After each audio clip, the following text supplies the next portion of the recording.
Talk about the liberal media, it just doesn't make any sense. I mean, for one thing, the media have if you want to say the media are liberal, I can't disagree. I mean, so the journalists tend to support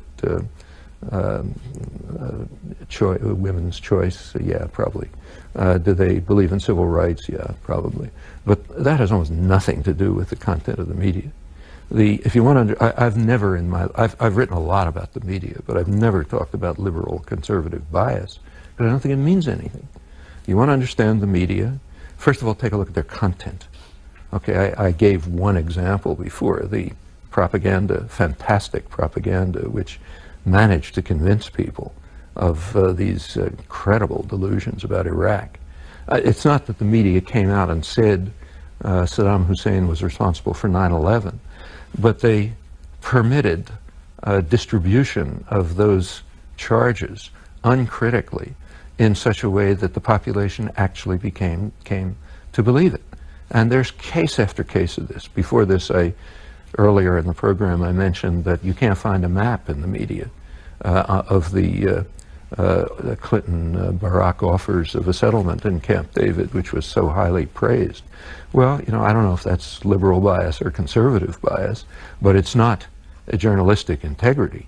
If you want people to understand what this proposal was, show them a map. That's the way to decide what it was. And that was withheld. And there's case after case of this. I think there's enormous documentation of the fact, you can check it if you like, that the choice of topics, the shaping of information, the basic assumptions and so on fall within a fairly narrow spectrum, which tend to be highly supportive of state and corporate power. I don't think it's either liberal or conservative, it's just the way things work. Some of my favorite newspapers are called very conservative, like the news reporting in the Wall Street Journal is as good as any I know, maybe better. And it's supposed to be a conservative journal. But the question is, what is the media product? And then, if you want to understand it, you don't look at liberal and conservative, whatever they mean. You look at the institutional roots. What kind of institutions are the media? Well, it turns out they're major corporations tied in with even bigger ones. Their income comes from other businesses, namely advertisers. They're basically selling a product, namely audiences, to other businesses.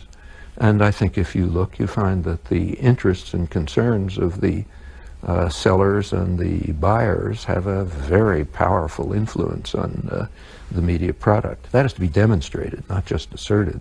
But that's my opinion, and as I say, I and others have written a lot about it, but I don't think it has anything to do with liberal and conservative bias.